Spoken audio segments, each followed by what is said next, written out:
נפתלי בנט, כבוד גדול שאתה פה, מה שלומך? בסדר גמור, כיף להיות פה. כן, טוב, יש המון על מה לדבר, אבל אתה היום אחת הדמויות בישראל שהציבור אולי הכי חלוק לגביהן. איך אתה מסביר את זה? תראה, המהלכים שאני עשיתי הם מהלכים גדולים, הם מהלכים קשים. אולי המהלך השנוי ביותר במחלוקת זה הקמת הממשלה בראשותי, שהיה מהלך מאוד מאוד קשה. ויש ציבור שנפגע מזה. יש כאלה שמנצלים את זה לתעמולה נגדי והכל, אבל יש גם אנשים שבאופן אמיתי הרגישו פגיעה, וזה קשה לי עם זה, אבל אני מקבל. זאת אומרת, כשהלכתי על הדבר הזה, ידעתי שיהיה מחירים כבדים. אני יכול לספר לך בעצם את ההתגלגלות. למעשה לא רצתי לראשות הממשלה ב-2021. הייתי מפלגה בינונית, ואמרתי לפני הבחירות כמה דברים. אחד, אמרתי, אנחנו חייבים לצאת מגלגול אינסופי של הבחירות. היינו כבר בסבב רביעי, וזה היה אסון למדינת ישראל. היינו בקאוס וקורונה, והכל סגור, ואין תקציב כבר 3 שנים. וגם התחייבתי בעצם כמו כל הימין דאז, שלא להקים ממשלה יחד עם מנסור עבאס. נגמרו הבחירות, וכמו שאני התחייבתי, אנחנו המלצנו על נתניהו לראשות הממשלה, אבל היו לו רק 59 אצבעות. וכדי לצלוח את ה-61, הוא היה זקוק למנסור עבאס. אז הוא פגש את מנסור עבאס מספר פעמים, ובעצם הם הסכימו שהוא יקים ממשלה שנשענת על מנסור. ואז נתניהו קורא לי אליו לבלפור, ואומר לי, תשמע, אנחנו צריכים להקים ממשלה יחד עם מנסור עבאס.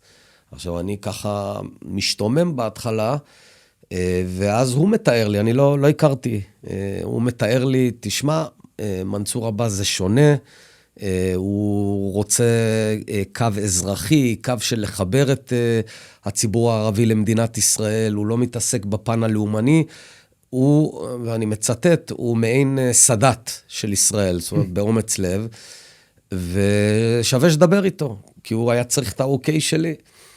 ובאותה תקופה גם כל המכונת תעמולה של נתניהו אמרה, צריך מנסור עבאס, וינון מגל התפייט על זה, וריקלין, ומה שהיה ערוץ 14, אז היה ערוץ 20, כולם ככה בעד, יריב לוין, מיקי זוהר, כולם בעד.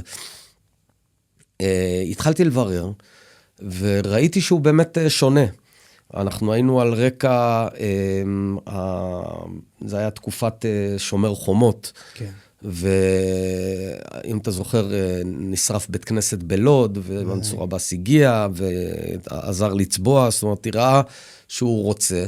בסופו של דבר חזרתי לנתניהו, אמרתי לו בסדר גמור, וכל הקואליציה הסכימה, גם בן גביר, גם החרדים, כל הליכוד, סמוטריץ' לא הסכים, ובסופו של דבר, בגלל הווטו של סמוטריץ', נתניהו לא הצליח להקים ממשלה. ואז בעצם עמדתי בצומת.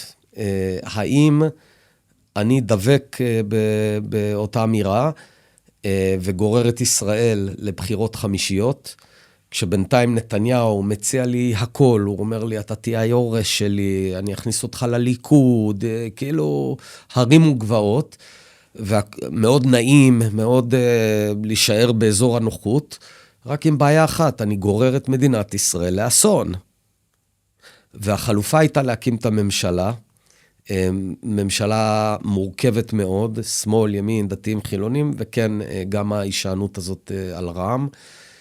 ואני מתחבט, כשאני מבין שאם אני הולך על הקמת הממשלה, all hell breaks loose. זאת אומרת שערי גיהנום ייפתחו. גם נתניהו עצמו בעצם אמר לי את זה. הוא אמר, אם אתה תעשה את הדבר הזה, אני אפעיל את כל הכטב"מים, את כל הצבא שלו, והתשובה הייתה חדה. הדבר הנכון למדינת ישראל היה להוציא את ישראל מהבור הזה, להקים ממשלה. ידעתי שיש בערך 50% סיכוי להצליח בהקמת הממשלה, כי ידעתי שהלחצים יהיו עצומים.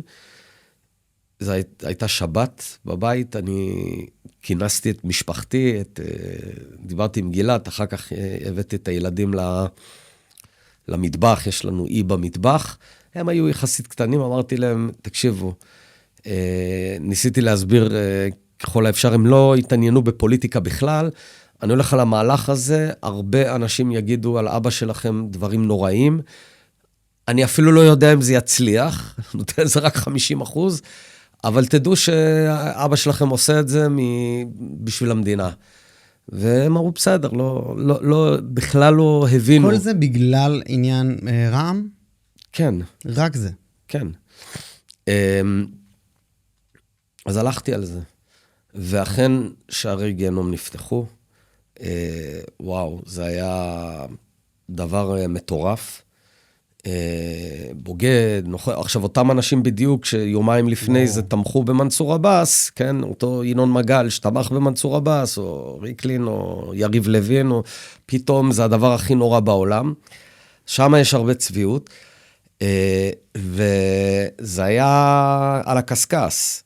על הקסקס, ממש את הקמת הממשלה הצלחנו לסגור בערך בשלוש שעות האחרונות של הדדליין, וגם אז לא ידעתי שנצליח. בינתיים ברח שיקלי, אחרי שהוא נשבע והתחייב שמה שלא יהיה, הוא במקרה הכי גרוע, אם המצפון שלו לא שלם, הוא ילך הביתה, כמובן הוא לא עשה את זה.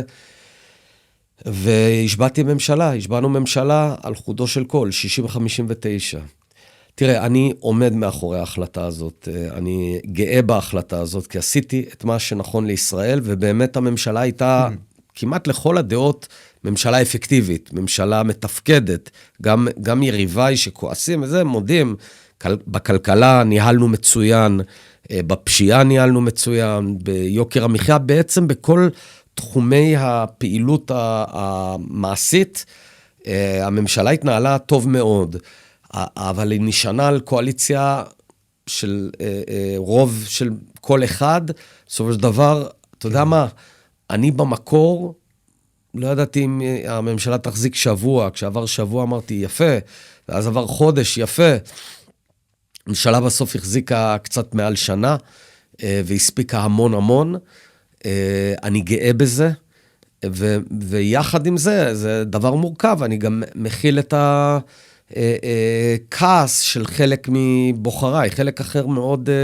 תומך בדבר הזה, אני עומד מאחורי הדבר הזה. אז אוקיי, טוב, יש לי פה מלא שאלות רק על הדבר הזה, אבל בואו רק נדבר על בעצם הסטינג של השיחה שלנו, כי אתה כרגע, שוב, מועמד מאוד מוביל להחליף כרגע את נתניהו, להקים ממשלה נוספת, אז יש פה הרבה על מה לדבר גם על לאן דברים הולכים מכאן, אבל יש פה גם את המהות של כל הסיטואציה שאנחנו נמצאים בה כמדינה, אבל אני ממש מודה לך על זה שאתה העלית את הדבר הזה ממש על ההתחלה, ואני רוצה לשאול, כי זה נראה לי מאוד יהיה לרוב המאזינים בראש. א', אמרת שאתה גאה, אבל האם אתה מתחרט על משהו ממה שקרה שם באיזשהו אופן? גם על המחיר האישי אפילו.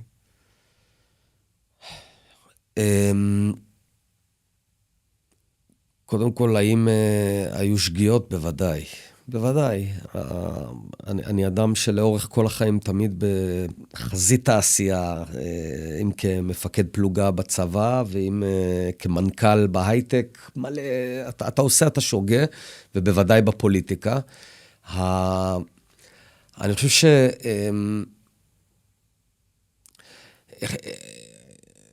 הייתי מונה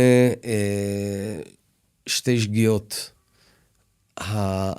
אני, כשנכנסתי לתפקיד ראש הממשלה, ושוב, בצורה לא מתוכננת, אז זה לא שהתכוננתי לזה, הפעם אני מגיע מוכן, אני יודע מה אני רוצה לעשות, אז פחות או יותר זה היה ככה באיזה אילתור, זה לא היה מתוכנן, התמסרתי לניהול המדינה.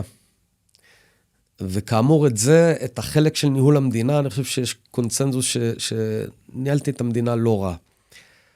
מה שלא עשיתי, זה לא השקעתי מספיק בתחזוקה פוליטית של הקואליציה, שזו שגיאה מטורפת. כן, אבל אני בכוונה מדבר על הקמת הממשלה עצמה. על עצם הקמת הממשלה.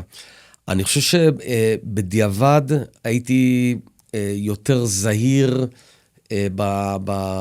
בקמפיין, עם 1,001 מחויבויות וכו' וכו', וגם הייתי בוחר אנשים בצורה יותר טובה, מה שאני עושה הפעם. כן. בצורה הרבה יותר יסודית, לא ברגע האחרון. הפעם אני עושה ממש גיבוש של בערך שנה לבן אדם.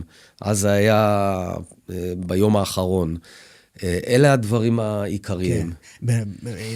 אם היית יכול היום, אתה יודע, יש אנשים שאני בטוח שכבר יגיבו והכל, רק על הדבר הזה של לשבת עם מנסור עבאס, אתה יודע, זה באמת, כמו שאמרת, שהרי גיהנום נפתחו. בהקשר הזה, להגיד מראש שלא תשב, או דברים בסגנון, בהקשר הזה, אתה חושב שיכולת לעשות משהו אחר? תראה,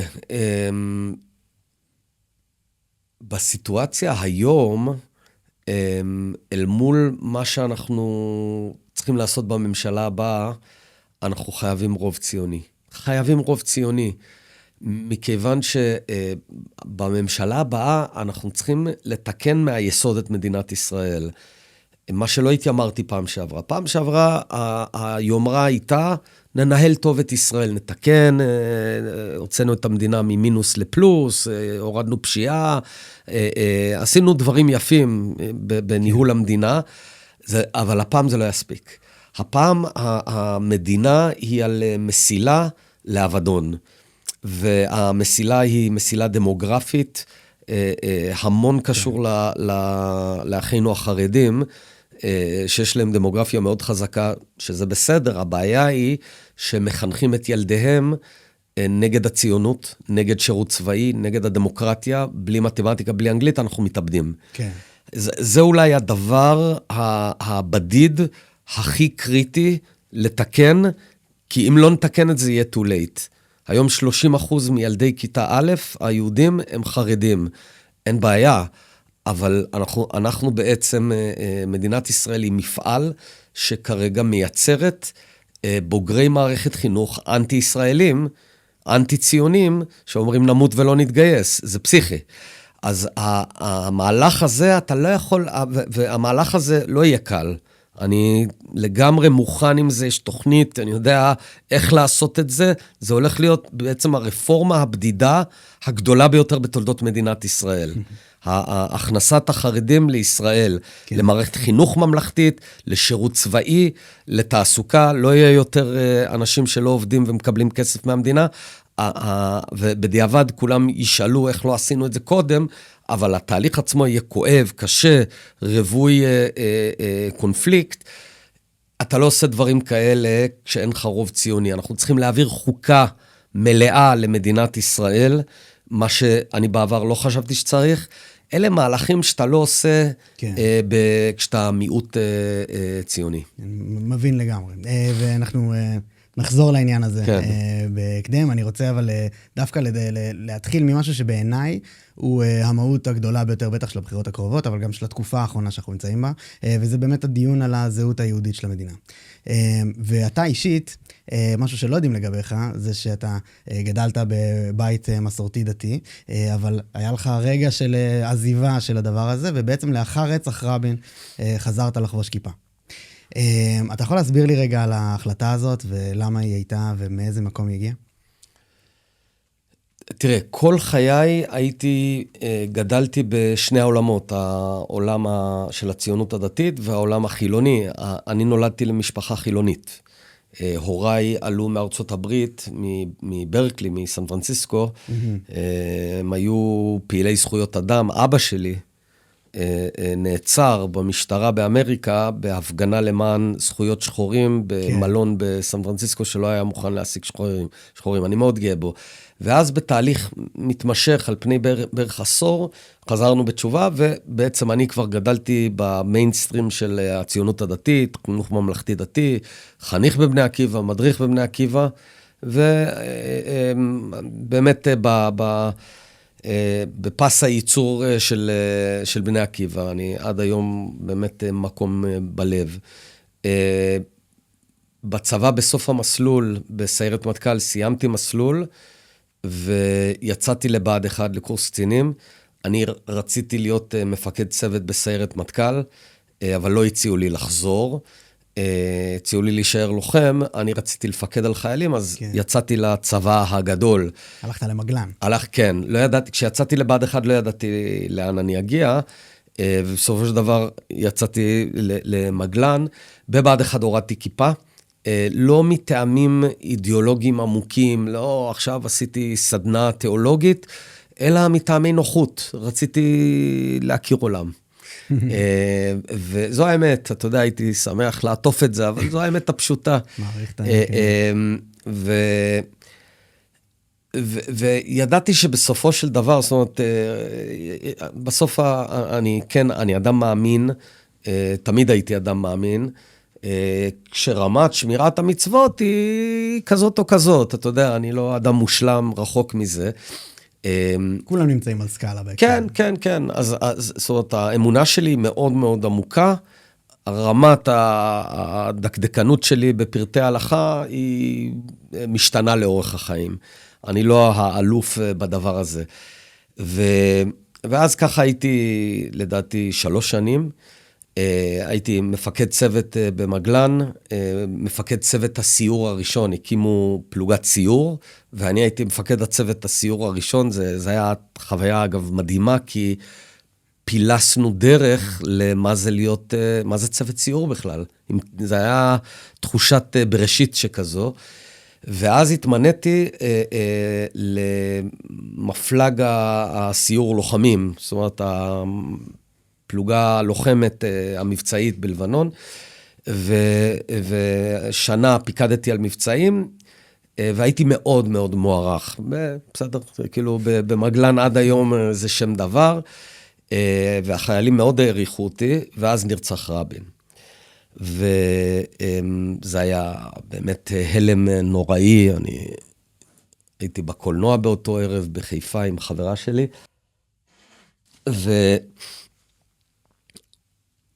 ואז בימים שאחרי הרצח, הייתה אווירה ציבורית, תקשורתית מאוד חריפה נגד הדתיים, נגד הציונות הדתית, נגד הכיפות הסרוגות, כאילו כולם אשמים. ממש, זה היה קשה. ופה אני הרגשתי שכבן לציונות הדתית, כשאנחנו מותקפים, ואני נורא מוערך על ידי איזה 100 לוחמים במגלן, הדבר הנכון הוא לשים את הכיפה. כשידעתי שבסוף אני אחזיר את הכיפה, אבל אמרתי, נחכה לשחרור. לא, אז הגעתי לרמת הגולן, שם הייתה פלוגה באותו הזמן, פתאום עם כיפה, הם בכלל לא ידעו שאני...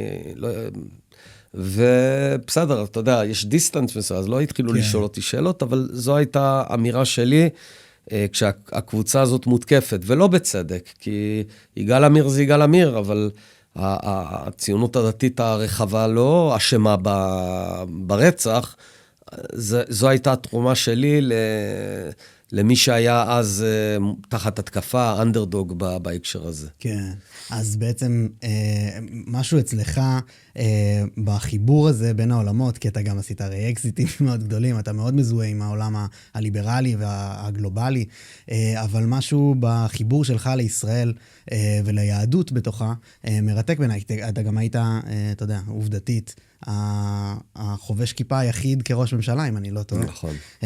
זה משהו, זה אירוע. אז לאן לדעתך אנחנו הולכים בהקשר הזה, של החיבור בין העולמות האלה בתקופה הקרובה?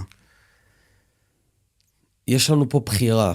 אני אגיד לאן אני חושב שצריך ללכת ולאן אסור לנו להגיע. אסור לנו להגיע למלחמת דת. אסור לנו להגיע... בתוכנו. בתוכנו. כן. אסור לנו להגיע לכפייה. אני חושב שכפייה דתית היא נוגדת את יסוד היהדות, היא גם לא עובדת, היא קאונטר פרודקטיב, אנשים, אף אחד לא אוהב שאומרים לו מה לעשות, בטח ובטח לא העם היהודי, שצמחנו מתוך התמרדות נגד כפייה, נגד עבדות. זאת אומרת, יסוד העם היהודי זה החירות, זה היסוד, זה הבשורה הראשונה של היהדות לעולם, אז אתה תבוא ותכפה, וכשאני רואה חוקים כמו מה שעכשיו עבר, ביטול רפורמת הכשרות שחוללנו בממשלה שלי, שפתחה תחרות והכל. כן. ועכשיו עוד פעם הג'ובים הולכים לש"ס, ועוד פעם כפייה, וכל זה אסון. זה אסון, זה מרחיק, וזה לא היהדות שאני מאמין בה, וזה גם לא היהדות האמיתית. לאן אפשר להגיע? אני חושב שאפשר לחגיגה אמיתית. למה? היהדות לאורך ההיסטוריה עברה טרנספורמציות דרמטיות. כלומר, מצבי צבירה, כן, מנוזל למוצק לזה. הדוגמה, יש כמה דוגמאות, אבל דוגמה אחת מובהקת הייתה, נניח, כששמואל עלה לגדולתו, ובעצם עד אז המשכן היה בשילה, היה מקום פולחן אחד, ואז זה פתאום עבר להיות מפוזר. דוגמה נוספת, מריבונות ובית מקדש שהיה בארץ ישראל, חרב הבית, ישבו החכמים ושינו לגמרי את המבנה הקהילתי, חברתי, וייצרו את הדבר הזה שנקרא בית כנסת. כן, לב היהדות בתקופת בית המקדש היה קורבנות והכל, ופתאום היום אין לנו את הדבר הזה. אחר כך כשעברנו לגלות ויצרו את הקהילתיות המאוד חזקה, הייתי אומר כמעט חונקת לפעמים, אבל אותה קהילתיות שמרה עלינו. עכשיו אנחנו חזרנו לביתנו, לארץ ישראל.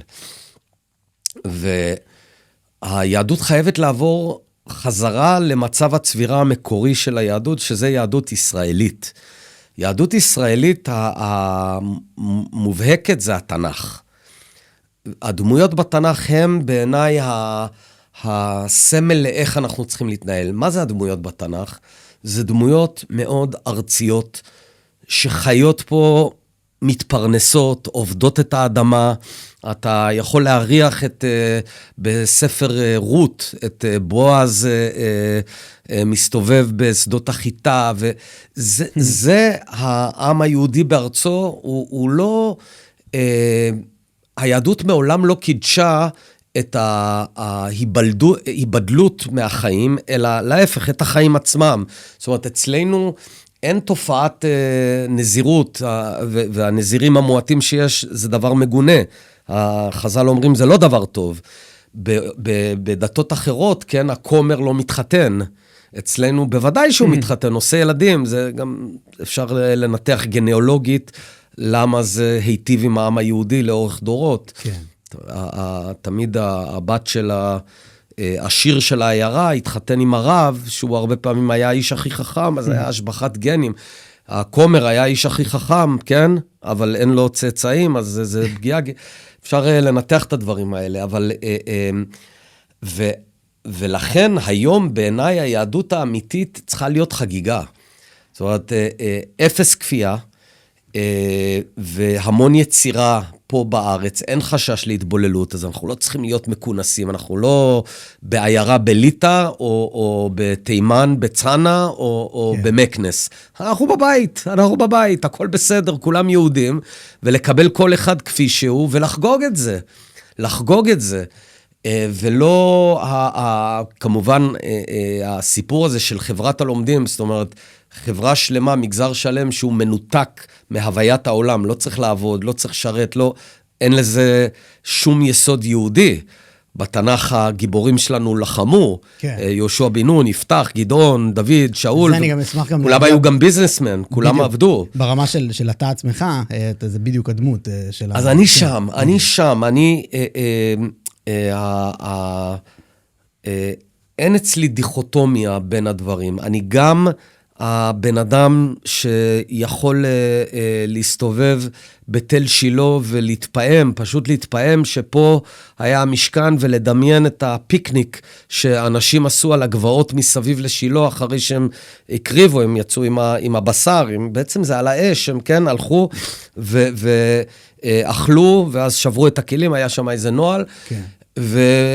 ויום אחרי אני יכול להיות ברוטשילד, פינת נחמנים, ממנכ"ל את החברה שלי סולוטו. זה לא או, אני חוגג את הדבר הזה, אנחנו צריכים גם וגם, אנחנו חייבים גם וגם וגם. זהו, אז אנחנו נמצאים בנקודה שבאמת יש הרבה דיון על הדבר הזה ועל העתיד, ואנשים שוקלים את עתידם, אני אישית, וזה נשמח גם להגיע לזה. אתה יודע, בתקופה האחרונה אנחנו במצב חירום כבר 3 שנים, עם הפוגות, מה שנקרא. אני שוקל את צעדיי, אני מניח שהרבה מהמאזינים גם כן, ואני רוצה שעוד נגיע לזה, אבל בנוגע אליך וגם בהקשר החילוני, העולם היותר חילוני ליברלי, והעולם באמת של הכסף והאקזיטים שעשית והכל, איך זה משתלב ביחד? אם אתה יכול באמת יותר להסביר לי, גם ברמתך של החיבור לזה. כי אני רואה את החיבור ליהדות ולשילה וכל מה שאתה מתאר. החיבור הזה לעולם של בעצם לעשות... אני מאוד מאוד אוהב את העולם היזמי עסקי. יש בזה... זה מוציא ממך את המיטב, כי העולם היזמי עסקי הוא... אתה נמדד על ביצועיך. זאת אומרת, אין משחקים, אין ספינים. כן. אין ספינים. בסוף יש, או שאתה מסוגל לשלם בחודש הבא את המשכורות, או שאתה לא מסוגל. או שאתה ברווח, או שאתה בהפסד. הוא מאוד מודד אותך, והמדד הוא ברור, כן? זה דוח רווח והפסד, או מחיר מניה אם אתה חברה נסחרת. והכישורים שלך, של היצירתיות והנעת אנשים והתמודדות עם כישלונות ופיבוטים, זה מוציא ממך את המיטב, במיוחד ביזמות טכנולוגית, כי הכל דינמי והשוק הוא העולם. כן. בסדר, אם אתה בעסק מקומי פה, אז השוק יכול להיות השכונה, המכולת. אני את כל החיים היזמים שלי עשיתי בהייטק, ומ-day one, למרות שהחברה נוסדה פה בישראל, השוק הוא העולם. לא מכרתי, זאת אומרת, מכרתי גם לבנקים פה, אבל אני מיד מוצא את עצמי בניו יורק עם הבניינים הגבוהים האלה. אני זוכר ב-99, הגעתי, אמרתי, איך אני, מה? אני לא יודע בכלל איך מתחילים, אני לא יודע איך אני מתחיל. ואתה נזרק לדבר הזה. ההתגלגלות עצמה היא העניין. ההתגלגלות והבנייה והמון המון פיבוטים. אז רק, אני לא בטוח שכל המאזינים יודעים שבעצם עשית אקזיט במאות מיליונים של דולרים. עשית 2. כן, הקמתי חברה יחד עם 3 חברים, היא נקראת סיוטה, הייתי המנכ"ל של החברה, עברנו כישלונות מטורפים, זאת אומרת, על רמת ההישרדות ברמת הכמה ימים, בסופו של דבר החברה הצליחה, נמכרה ב$145 מיליון, זה היה האקזיט הראשון, אחר כך הגעתי למנכ"ל חברה שלא הקמתי, נקראת סולוטו, לימים היא נמכרה בצפון $100 מיליון, ומאז הייתי מעורב בדי הרבה מיזמים, אז אני חושב שהיו עוד 3-4 אקזיטים, כשאני כבר לא המנכ"ל, אבל אני חי את העולם הזה, מת על העולם הזה. כן. אז זה בדיוק מה שהכי מעניין לדעתי בדמות שלך, החיבור בין הדברים האלה, שזה, אני אשמח עוד לצלול לזה עוד, כי זה באמת מרתק, וגם החיבור פה, שאני שומע בדברים שלך, שזה גם חדש לי, זה שזה בעצם די דומה ללהיות לוחם בשטח. זאת אומרת, אתה מתחיל את היום, ואתה לא יודע איך הוא ייגמר, ואתה נקלע במכשולים, ואתה צריך להתמודד איתם, וזה בעצם בעיקר זה, התפקוד בזמן אמת. יש מכנים משותפים מסוימים, וגם יש הבדלים מאוד גדולים. כן. אבל אני כן אגיד, אני לא באתי מרקע של כתיבת קוד, אני כאילו הלא טכנולוג בחבורה, המכנה המשותף בין פיקוד קרבי, לבין ניהול סטארט-אפ ויזמות, זה לא להישבר, זה הנחישות. כן, זה מה שאני מתכוון. אתה לא נותן לשום דבר לשבור אותך, אני בסיירת מטכ"ל למדתי, או הנחלתי לעצמי את התכונה הזאת, שאתה מגיע לקשיים פיזיים כל כך קשים, באמת, אתה יודע, אתה סוחב, אתה לבד, סוחב על אגב 52 קילוגרם של ציוד, יש לך עוד איזה 120 קילומטר לעשות בשבוע הזה, ואתה מבורבר עכשיו. זאת אומרת, יש לך את כל הסיבות להישבר, ואתה עכשיו צריך לעלות איזה מעלה, לא יודע מה, מעלה ברך, או איזה אחד המעלים הגדולים בנגב, אתה מת, כן. אבל אין לך ברירה, אז אתה פשוט מנתק את הכל ואומר, לא אכפת לי, אני ממשיך. גם בהייטק יש רגעים מאוד קשים, מאוד, במיוחד בסטארט-אפ. סטארט-אפ בגדול, רוב הסיכויים כמעט מובנה הם נגדך. רוב הסיכויים הם נגדך, כי אם אתה בא עם משהו חדש, אז בהתחלה אומרים, לא צריך את זה. או שאומרים לך, יש עוד 30 כאלה, ולמה אתה תצליח, ולמה אתם בכלל מישראל תצליחו. אנחנו הקמנו חברה לתוכנות הבטחה לבנקים, כשאני לא יודע כלום על בנקאות, לא יודע כלום על הבטחה, ולא יודע כלום על ביזנס. זאת אומרת, זו חוצפה מטורפת, למה שנצליח איפה... ואתה יודע... חוצפה יהודית. כן. אני לא אשכח את היום, לפחות היינו ראשונים במשהו, שגיליתי, פתאום התפרסם באינטרנט, שיש חברה אירלנדית, שעושה בדיוק מה שאנחנו עושים, אבל מקדימה אותנו בשנה. חשך עליי עולמי, והם באמת קרקסו אותנו. מכרז אחרי מכרז, הפסדנו. עכשיו, מכרז זה חצי שנה עבודה, אתה עובד ומקשיב ובונה ספר מכרז. היה לי סיפור מטורף, באחד המכרזים, אני מנכ"ל החברה, כל החברה, אני מגייס את כולם כדי לסגור את המכרז, וצריך להגיש את זה, לא יודע, עד 8 בערב באחד הזה. ואני בניו יורק, החברה, זו חברת כרטיסי אשראי שנקראת דיסקאבר, אני חושב באזור שיקגו, ואנחנו גומרים את המכרז, ואז פתאום שמים לב שפדקס המקומי נסגר ב5, ועכשיו השעה 4:40, אנחנו במשרד, אז אנחנו יורדים עם הספרים האלה, זה צריך 3 עותקים, יורדים, אני וליסה, מנהלת משרד, ועולים על מונית, מגיעים, מסתכל, פתאום פקק. וזה עוד 4 בלוקים, ועכשיו 5 ל4 אז אני אומר, ליסה, את תשלמי, אני לוקח את הארגז, דוהר בריצה עם חליפה, רץ בכי מהר שאני יכול, מגיע לפדקס ב-20 שניות ל5, ואצל האמריקאים אין לך עם מי לדבר, דקה אחרי הם לא, וזה, ואחרי חודש הם מודיעים הפסדנו. והיה רגע שהחברה באמת, מה שהיה, יצאנו עם המוצר הראשון שלנו, ואותה חברה אירלנדית פשוט ניצחה אותנו, כל פעם ניצחה אותנו. אנחנו, אז לא הרבה קנו את המוצר, המעט שקנו מהחברה המתחרה שלא ידענו עליה. נגמר לי הכסף, שרפנו כבר הרבה, צפונה מ$10 מיליון, ואני אז מתמנה למנכ"ל, הבאנו מנכ"ל חיצוני מקנדה, שנה זה לא הצליח, כאילו היה לנו אמונה שנביא את ואז אני נהייתי מנכ"ל. זה היה, ואז בעצם אנחנו, איזה שבועיים יש לנו כסף תזרים למשכורות, ונגמר, וסוגרים את החברה, והפסדנו עכשיו. ואז היה איזה קצה חוט לכיוון אחר, לזנוח את המוצר הראשון, ללכת על מוצר אחר, שבדיוק הייתה איזו רגולציה שכל הבנקים בארצות הברית צריכים מוצר כזה, אז אנחנו נהיה כזה. זה כמו, כאילו אתה מוכר אפודים צהובים, ויוצאת רגולציה שכולם צריכים ללבוש אפודים צהובים באוטו. לא איזה מוצר מעניין במיוחד, אבל זה מה יש.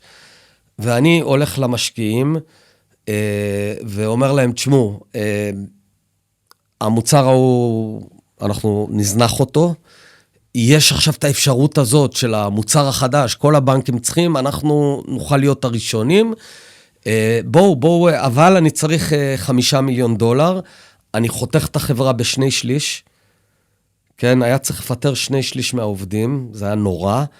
הורדתי לכולם משכורות ברבע, ולי את המשכורת בשליש, להנהלה, והצגתי את התוכנית למשקיעים, האם אתם מוכנים? והמשקיעים כבר היו עייפים מאיתנו, כי הכזבנו, לא סיפקנו את הסחורה. אז המשקיע אמר, שמע, אני מוכן לשים $3.5 מיליון, אתה צריך להשלים את $1.5 מיליון, יש לך עד התאריך הזה, בערך שבועיים. ואנחנו מתרוצצים, מביאים מפה 100,000, משם 100,000, מגיעים עם פער של $500,000. אנחנו ב4.5, ורק צריך עוד $500,000, ואז נשרוד. ואני אומר למשקיעים, תראו, הגענו ל4.5, בואו נזרום, אומרים לו, אתה או 5 או סוגרים את החברה. הסבתא של אחד היזמים, קוראים לו בן אנוש, אחד מארבעתנו, היא בסוף שמה $500,000, את כל חסכונותיה בחברה. מאותו רגע אמרנו, בשביל הסבתא של בן אנוש, אנחנו צריכים להצליח. החברה ניצלה, עשינו פיבוט, זרקנו את המוצר, אני, מנכ"ל, שמה מנכ"ל, יצאתי עם הלפטופ שלי, חרשתי את ארצות הברית, עוד בנק ועוד בנק, לסגור, ואיכשהו שרדנו את התקופה, בערך שבועיים לתוך המנכ"לות שלי, 9/11, אני במנהטן, 9/11, יום לפני אני מוציא אימייל לכל המשקיעים, זאת התוכנית שלנו, אנחנו נוטשים את המוצר הזה, עשינו את הפיתורים, עשינו ככה, זו התוכנית, למחרת נופלים המגדלים, וטוב, זה גם סיפור שלם. יזמות זה קשה מאוד, אני חושב שזה, אבל זה בונה אותך, ואתה צריך להביא שורות תחתונות, מה שבפוליטיקה למשל אין... זו השאלה הבאה שלי. אין קשר, כן, איזה שר מודדים אותו על הביצועים שלו? מישהו שואל, אני יודע מה ההישגים של שר החינוך, זה לא... אתה עושה איזה סרטון ויורד על גלי בערב מיארה, ואתה פטור מלהביא תוצאות במתמטיקה או whatever. חד משמעית. ובנוגע באמת לשרים ולאופן שבו המערכת שלנו בנויה, יש פה הרבה בדיוק בנקודה הזאת כשלים.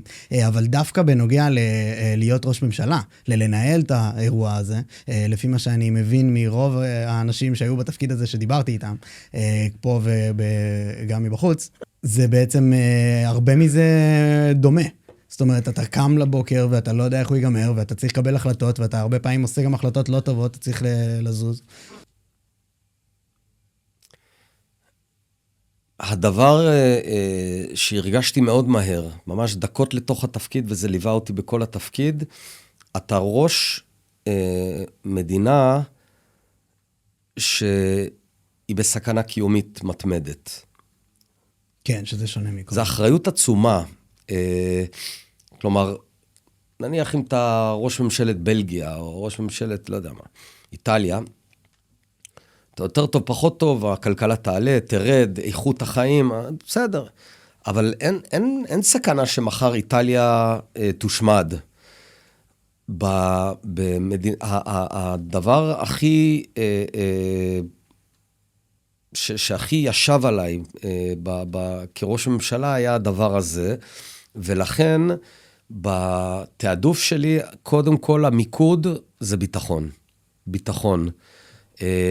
הפעולות הראשונות שעשיתי היה לפגוש את ראש המוסד וראש שב"כ וראש אמ"ן והרמטכ"ל, קראנו לזה לאחוז באירועים, ומבחינתי הכל עליי, זאת אומרת, אני אחראי, זה לא יעזור לי אחר כך להאשים או לא, בסוף אם יש פיגוע זה עליי, אם חלילה מחר יש פלישה של חיזבאללה מהצפון, שזה היה דבר שחששתי ממנו, זה עליי. אז הדבר הראשון זה מאוד מעסיק. אתה לא יכול לנהל הכל במדינה, אתה גם לא אמור, אני גם לא חושב שממשלה צריכה לנהל הכל במדינה. המגזר הפרטי, הוא צריך להיות מאוד מאוד מרכזי. כן. אבל בתור הראש הממשלה, כן. יש לך בעצם, אתה קם לכל מיני דברים שמגיעים אליך. מטורף. אתה יודע, יכול להיות לך, אני לא אשכח, אני בשיחה עם קנצלר גרמניה, ואז נכנס אליי אחד מחברי הכנסת, אני לא אגיד את שמו, והוא עכשיו מאיים שהוא לא יתמוך בחוק, ואם החוק לא עובר, הממשלה נופלת, ואתה צריך לעבור מאיגרא רמא לבירא עמיקתא ככה. אני נהניתי מזה. מאוד מאוד אהבתי את העבודה. זה יכולות שגייסת במהלך התפקידים הקודמים בהייטק? בוודאי, בוודאי. זה נותן יתרון. נותן יתרון ענק. כשאתה לאורך שנים מנכ"ל של חברה, אתה יודע שבסוף זה עליך. זה לא משנה, מה זה, אחד הדברים שמגעילים אותי בשדה הפוליטי-ציבורי, וזה לא קיים הרבה בשדה של ההייטק, זה שאלות מי השם, מי זה, מה זה יעזור לי? מה זה עוזר לי עכשיו? כן, אנחנו בבוטום ליין. כן, אולי האירוע החריף ביותר, כראש ממשלה, זה דבר שהייתי צריך לשמור בבטן, כי לא יכולתי לשתף בזמן אמת אף אחד. סיפור מטורף, הסיפור של מחדל בהקשר האיראני, מחדל היסטורי שברוך השם יצאנו מזה. מה שהיה, כך היה. ב-2018, 3 שנים לפני שנכנסתי לתפקיד, הנשיא טראמפ בעידודו של נתניהו יצא מהסכם הגרעין עם איראן. שזה בסדר, זה לגיטימי, החלטה שאפילו תמכתי בה, כי ההסכם בסופו של דבר עוד 15 שנה היה מוביל לאפשרות לרכישת גרעין. יופי. אבל ברגע שאתה יוצא, ההסכם הזה כן בלם את איראן מלהתקדם בגרעין. איראן עמדה בהסכם דרך אגב. זה אנשים לא יודעים. איראן הקפידה על קוצו של יוד, וגם היה פיקוח מצוין. יוצאים מההסכם, איראן מתחילה להתקדם, להשאיר אורניום בדרגת 3%, בדרגת 20%, בדרגת 60%. כשאני נכנס לתפקיד, הם כבר חצו את קו ה-60%. ואני נכנס לתפקיד, אני מניח שיש איזושהי תוכנית. אז יש חפיפה, אני נכנס, מחליף את נתניהו, החפיפה מאוד קצרה, 15-20 דקות, לא זוכר בדיוק, ואני דווקא רציתי לקבל חפיפה, כי בוודאי על נושא הביטחון, אני רציתי לעבור חזית, להבין מה התוכנית שלך, לא כי אני בהכרח אאמץ את התוכנית, אבל אני תמיד, לכל תפקיד שאני נכנס, אני קודם כל לומד מה הקודם עשה, אולי הוא עשה דברים טובים, אני לא מיד זורק. הוא לא הבנתי, הוא לא סיפר לי כלום, בקיצור. לא הבנתי, אני שואל, what's the plan? אנחנו לפעמים נתניהו ואני מדברים באנגלית, לא יודע למה, אבל לפעמים אנחנו ככה, לא מקבל תשובה, הוא יוצא מהחדר, אני נשאר לבד, אני ראש ממשלת ישראל, הסיפור הזה עליי. בימים הבאים, אני מיד קורא לראש המל"ל, לראש המוסד, אני עושה הנדסה לאחור להבין מה התוכנית. דניאל, תקשיב, אני תוך ימים מגלה דבר מדהים. אין תוכנית. אין תוכנית. עכשיו אתה תשאל, מה אין תוכנית? איראן רצה קדימה, אין לנו תוכנית צבאית להשמדת זה, והדבר הכי חמור, שגם כדי לייצר תוכנית, התנאי הכרחי זה סדרה של חימושים מיוחדים, שצריך לייצר אותם, חימושים מאוד מיוחדים שצריך לייצר אותם, אבל לייצר אותם לוקח 2-3. צריך להקים בתי חרושת, מפעלים, קווי ייצור, זה המון זמן. זה רפאל ותעשייה אווירית וכו'. ולא עשו את זה. ואני בטוח שאני לא מבין משהו. ואני ושם, ויושב עם האיש הזה והאיש הזה. אני קורא למנכ"ל רפאל, קורא למנכ"ל תעשייה אווירית אליי ללשכה בירושלים. ואני אומר, למה אתם לא מייצרים? והם אומרים לי, אדוני ראש הממשלה, לא הוצאתם הזמנה. אתם לא הזמנתם את זה. אנחנו לא יכולים לעבוד בחינם, וזה מיליארדים. ואז אני בעצם אומר, מבין משהו שאני לא יכול לשתף את כמעט אף אחד, ממש כמעט אף אחד, שמדינת ישראל נטולת מענה לגרעין האיראני, במקרה הטוב נהיה מוכנים עוד 2-3, וזה בתנאי שעכשיו אני אוציא את ההזמנה הזאת. אז קודם כל אני רוצה להתחיל להניע את הדברים, אני קורא לאיווט ליברמן, שר האוצר, הוא אחלה, מבין עניין, הסברתי לו את הדבר הזה, אמרתי לו, אנחנו צריכים להוציא עכשיו, לא לחכות אפילו לתקציב, התקציב זה עוד 1-3, אנחנו צריכים עכשיו להוציא הזמנה, ושאלתי אותם מה צריך, הם אמרו, מכתב שלו שמחייב, הוא כתב את המכתב, וניסחנו את זה, הוצאנו, זימנתי אותם עוד פעם אליי, אמרתי, עכשיו, ומה הציר הכי מהיר שאתם יכולים? אמרתי, אני רוצה עוד יותר מהר. הם אמרו לי, 2.5, לא, אני רוצה בשנה. או ננסה ככה, נעשה ככה. הלכתי לבקר את המפעלים, את רפאל בשטח, כדי לראות את זה. שלחתי את מזכיר הממשלה שלי, שלום שלמה, פיזית למפעלים לראות. דרשתי דוח כל חודש, וסוף סוף התחילו לייצר. לימים, במבצע עם כלבי, בלי זה לא היה אפשר לעשות את זה. הבנתי.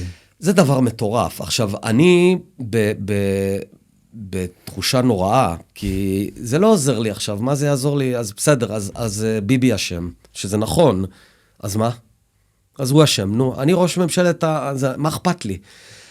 וגם מהר מאוד, בהתחלה ניסיתי להבין, ואיך הגענו לזה, אבל עזבתי את זה, כי הבנתי שאם אני אעשה מעין חקירה כזאת, כולם, הרי גם איפה צה"ל? איפה צה"ל? איפה צה"ל בשנים האלה? המוסד היה להם איזושהי תוכנית, אני קורא לזה תוכנית איזולירבנד, היה לה תוכנית עם סבירות מוגבלת מאוד, הייתי נותן איזה 20%, זה מה שהיה לנו, למשהו... אתה בעצם מדבר על האחריות שצריך לקחת בתור ראש ממשלה, כן, אתה צריך לחתוך, לקבל אחריות, לקבל החלטות, ואני מרגיש מאוד נוח בדבר הזה של לקבל החלטות, ולדחוף, ולגרום לדברים לקרות, אבל בסוף להבין שהאחריות עליי, ולא יעזור לי לגלגל. זה אני לגמרי מבין, ואני חושב שזה בדיוק החיבור בין כל הדברים האלה שנגענו, שכל העולמות. אני ברשותך רוצה ששנייה נצלול טיפה יותר לעומק. גם של בעצם המהות של הסיטואציה שאנחנו נמצאים בה, אבל אני רוצה רגע לחזור וכן לאתגר ברשותך את הקמת הממשלה הקודמת, כי אני מניח שהרבה אנשים יגידו, ואומרים את זה גם בפועל, שהיום למעשה יהיה להם יותר קשה להאמין לדברים שאתה אומר. אז איך עם זה אתה מתמודד? ואם אפשר באמת, אתה יודע, שמה, אין לי איזה... ישיר למאזינים. אין לי פתרון קסם לדבר הזה. אני אומר את הדברים כפי שהם. אתה רואה, אני מאוד פתוח פה. אני מכיר מעריך את זה מאוד. מה? מעריך את זה מאוד. כן, ואני עומד מאחורי הדברים. אני לא אדם מושלם, אבל אני אדם עושה. זהו, זה הגענו לזה. הדרייב שלי, באמת הדרייב שלי, הסיבה שחזרתי עכשיו לעשייה הפוליטית, זה לא בשביל כוח, לא בשביל כסף, לא בשביל כבוד, הכל בסדר, זה לא מעניין אותי. הדרייב שלי זה לתקן את המדינה, לדאוג לעם שלי. יש לי את משפחתי שאני אוהב, ואת עם ישראל. זה הדרייב שלי, ואתה יודע, אתמול הייתי בשיבה, ופגשתי פצועים, אחד שאיבד את כף היד, אחד שאיבד את הרגל, הם עוד המצב הטוב, יש חבר'ה פגועי ראש, וכשאני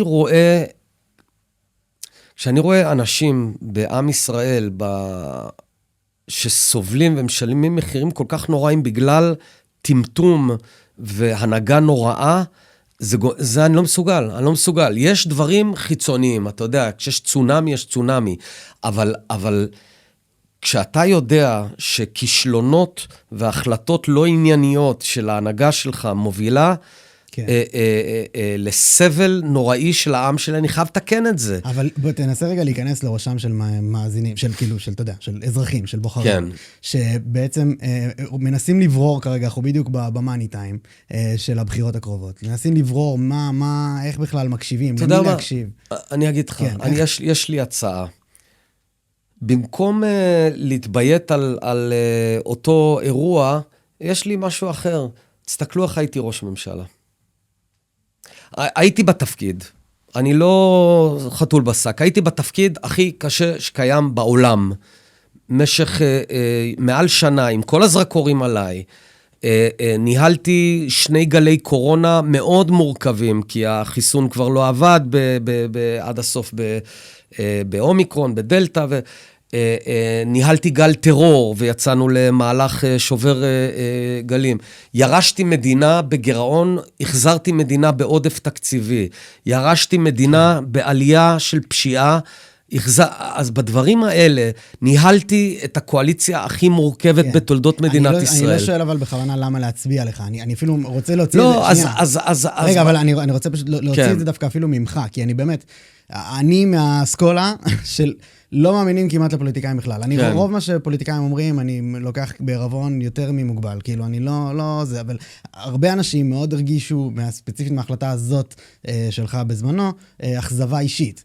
אני אישית חושב שמלכתחילה, אני לא יודע כמה צריך להאמין לך. אני אגיד לך מה אני מבקש מהציבור בהקשר הזה.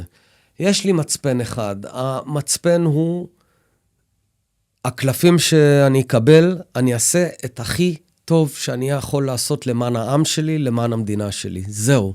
זה, ובכל נקודת זמן, מכירים את הערכים שלי, יודעים את תפיסתי לגבי ארץ ישראל, יודעים את תפיסתי הכלכלית. אני, בעניין הזה ספר פתוח. באמת, כבר, I've been there, done that. נכון, אני מלא צלקות של עשייה, אבל אתה יודע מה? אני גאה בזה. אני גאה בזה, אני גאה בחוסר השלמות, אני גאה בקשיים, אני גאה בזה אחרי ששגיתי קמתי ועשיתי את כל מה שאני יכול, ואני גאה בקדנציה שלי כראש ממשלה. אני חושב שהוכחנו לעצמנו ולעולם שאפשר להושיב אנשים מימין ומשמאל ציוני ביחד, לתקן את ישראל, שישפטו אותי על המעשים. זה מצחיק, אתה יודע, אני משהו שמאוד עושה לי רע בנוגע לתחום הזה בכלל, ואני, כן, טוב, זה מעסיק אותי אישית נורא, אבל שפשוט יש עניין זהותי מאוד במדינה. אנשים מאוד מצביעים לפי זהות. וזה הדבר שהכי אני הייתי שמח שתתייחס אליו, כי מה שהרגישו שם שבגדו בהקשר הזה זה בזהות. ואנשים, אתה יודע, סבא שלי היה מצביע ליכוד, לא משנה מה היה קורה, לא משנה מה יעשו, מה יגידו, זה הוא היה מצביע ליכוד. וכל כך הרבה במדינה הם ככה. נכון. אז איך אתה מציע בכלל להתייחס לדבר הזה? שאלה מאוד טובה. יש שלב מסוים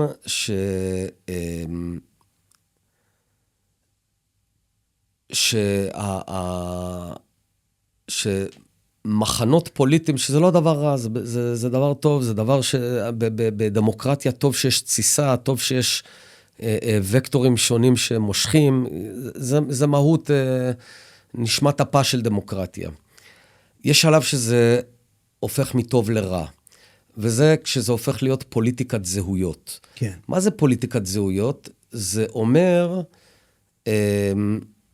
שכבר לא משנה כלום במציאות האובייקטיבית, אני עם הקבוצת כדורגל שלי, אבל ניהול מדינה זה לא כדורגל. בכדורגל אני יכול להבין את זה, כי אני עם ארגנטינה, תמות, סבבה. אבל בניהול מדינה, אתה יודע מה הזהות שלי? יהודי-ישראלי. זה הזהות שלי. מעל, יש לי עמדות ימין מדיני, עמדות ליברליות פנימית, כלכלה חופשית, אבל ברגע שאתה מקדש את המחנה מעל הכל, זה כבר כרטיס פתוח לדברים הכי נוראים שיכולים להיות. פה בא לי רק לשים לך משהו שכאילו, אתה יודע, באותה הסתכלות שאנחנו מדברים עליה, של להיות יזם, ואתה נתקל בקושי, וזה מה שהוא, ואני פשוט פותר את זה. פה זה מרגיש לי משהו בנוגע למדינה שלנו, שהוא פשוט ככה, וצריך איתו להתמודד. אנשים מצביעים מתוך מחנה יותר מאשר להקשיב בכלל למצב. אז אני פה יושב איתך, כדי להגיד, אני לא מקבל את זה. זאת אומרת, לא שאני לא מקבל את הניתוח, יש הרבה מאוד ככה, מדינת ישראל לא תתקיים בתצורה הזאת. אנחנו לא נתקיים, כפי שבפוליטיקת זהויות לפני 2000 שנה, השמדנו את המדינה. הייתה פה מדינה עם ממשלה, עם מיסים, תמיד יש מיסים, עם משרדי ממשלה, עם כבישים, והמדינה נעלמה בגלל פוליטיקת זהויות. כי אתה כל כך בשביל המחנה שלך, שלמען המחנה אני מוכן לטהר השתמטות המונית. למען המחנה אני מוכן לקבל שחיתות המונית במשרדי התחבורה והחינוך. אנחנו בקריסה.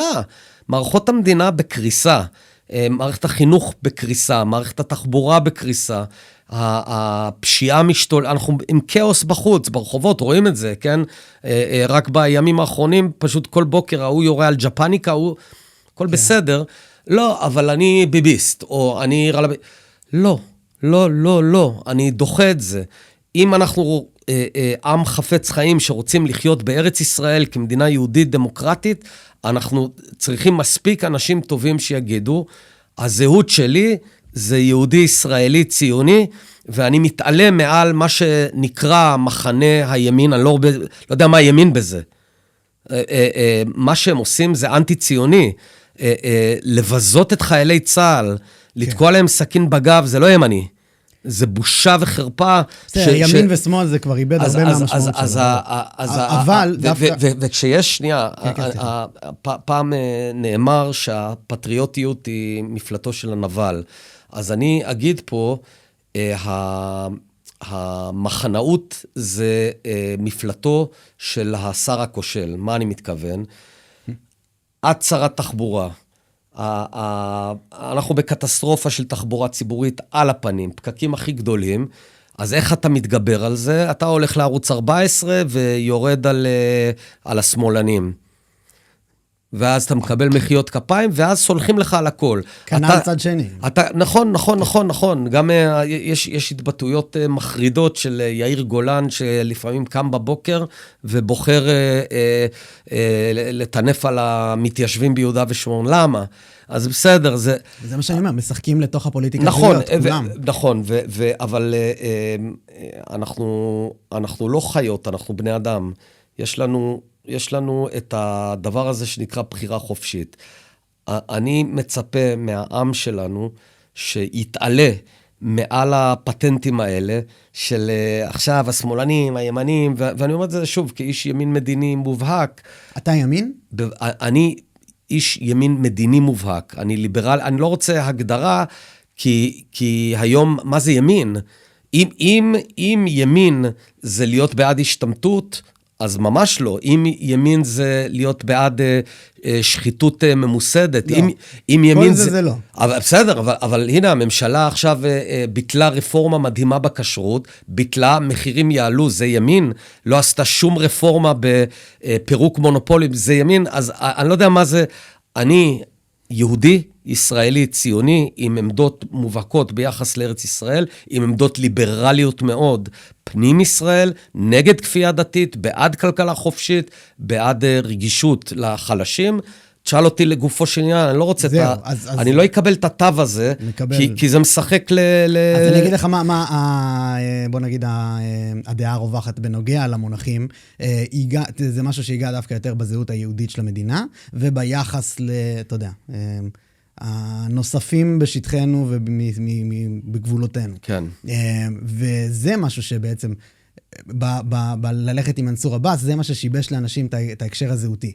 כי אז מה זה אומר? זה אומר שאתה רוצה לעשות שלום עם פלסטינאים? זה אומר שאתה רוצה לוותר על הזהות היהודית במדינה? דברים בסגנון הזה. חס וחלילה, אני לא מוותר על הזהות היהודית במדינת ישראל. הזהות היהודית של ישראל, אגב, היא מאוד חזקה. אני לא רואה איזה איום כרגע על הזהות היהודית. אם אני משווה את המרחב הציבורי, התקשורתי של ישראל בשנת 26, לעומת שגדלתי בשנת 86, ישראל הרבה יותר בעלת צביון יהודי. השירים שאנחנו שומעים ברדיו, הרבה יותר יהדות, הרבה יותר... כן. אין פה, המדינה, אין חשש שמחר תקום פה מדינה נוצרית. אבל יש חשש שתקום מדינה פלסטינאית. ואני מתנגד לזה בחריפות, הרבה יותר אגב ממה שנתניהו למשל, שמסר לערפאת 13% מיהודה ושומרון. אתה לא היית עושה שום עסקה בסגנון? לא הייתי מוסר סנטימטר אדמה של ארץ ישראל. סנטימטר אדמה. לא מאמין בהם. אני חושב שברמה הכי בסיסית, חייבים להבין את המציאות כפי שהיא. והמציאות לא פשוטה, זה לא אומר שאי אפשר לעשות כלום. אפשר לשפר אותה, אבל לא להתאבד. נכון, להיום הציבור הפלסטיני ברובו, לא כולו, אבל ברובו, רוצה בהשמדתנו. לא רק חמאס, אלא הציבור העזתי. לא רק חמאס, אלא גם הציבור ביהודה ושומרון, אני יכול לנמק, להוכיח את זה. נראה לי אף אחד בישראל לא... לא, בסדר, כי עכשיו, האם זה גזירת גורל של הנצח הם יהיו ככה? לא.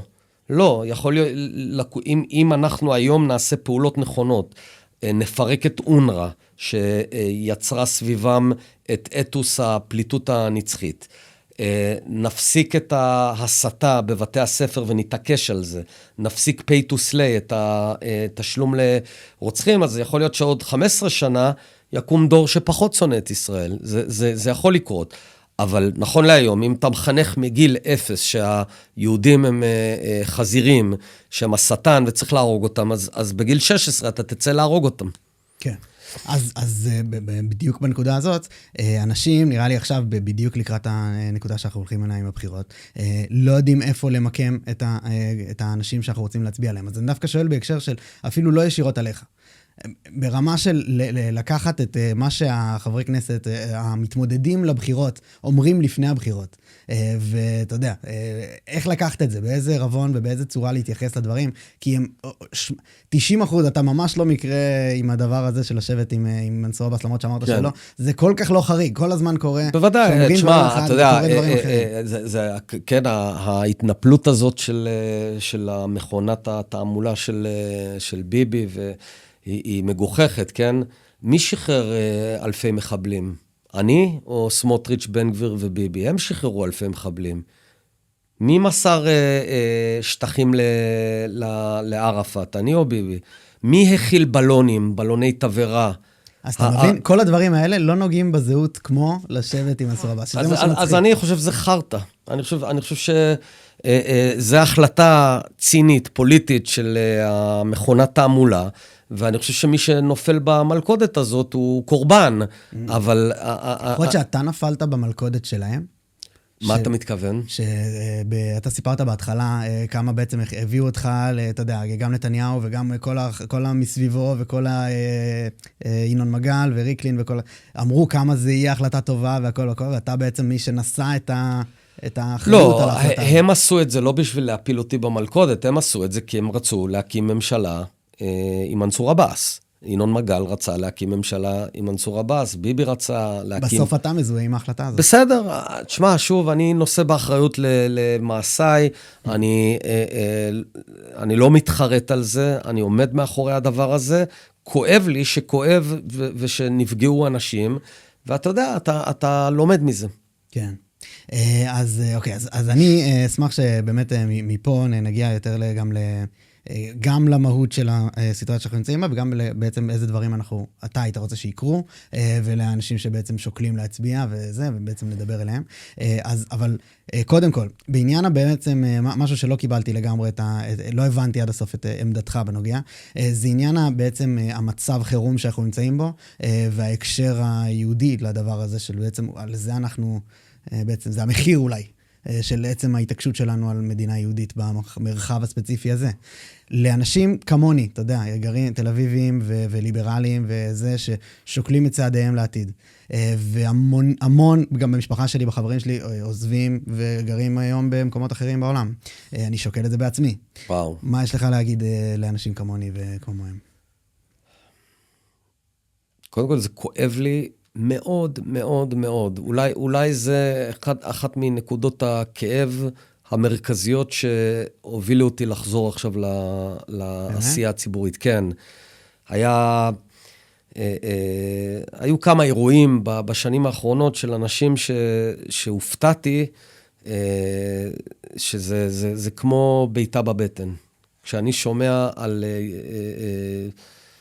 ישראלי שיורד מהארץ, זה כואב לי מאוד, אבל אני לא עכשיו הולך להטיף לך, כי להטיף זה לא, אתה אדם מבוגר, ואתה גם, אתה אדם רציונלי, אז אתה אומר לעצמך, רגע, דמוגרפית אין עתיד, הממשלה הזאת גומרת לנו את ההייטק, גומרת לנו כאילו את המעמד הבינלאומי, גומרת לנו את הדמוקרטיה.